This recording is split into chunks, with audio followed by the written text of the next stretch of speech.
their final moments were like. I'm here to explain what it's like to die in a helicopter crash. Trigger warning.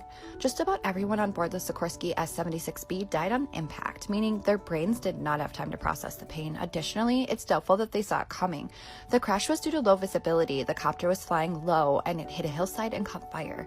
Typically, helicopters hover at around 10,500 feet, which is just over 7 times higher than the Empire State Building. Despite flying lower than commercial planes, they are deadlier. If you're on board a crashing helicopter, you'll most likely feel it coming. If the vessel experiences a malfunction and begins plummeting towards the ground, you'll be jostled all around in your seat. It will take approximately 18 seconds to impact the ground. Needless to say, you'll have 18 seconds worth of panic and anticipation. But in all likelihood, you'll also die on impact. You may inhale one final time in that moment before everything disappears to darkness. You will be gone before you have a chance to feel any burning from the fire or explosion that will result from the impact. The world was struck with Kobe and Gigi's passing, leaving many wondering what their final moments were like. I'm here to explain what it's like to die in a helicopter crash. Trigger warning.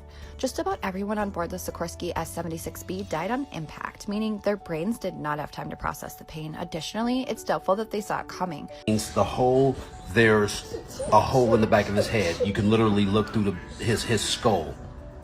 He's missing his right arm. His left arm is severely burnt. You can also see an indentation right here. That's a gaping wound. And from the waist down, it's hamburger meat and a femur.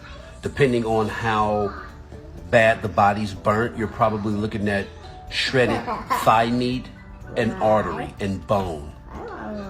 The shading in his body means that for the most part, his whole upper body is 3rd-degree burns. All right? And what looks like his right arm was literally ripped off at the shoulder. All right?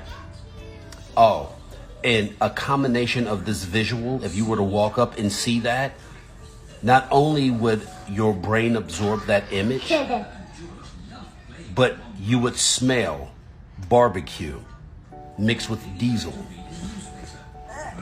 So from a person who's done autopsy,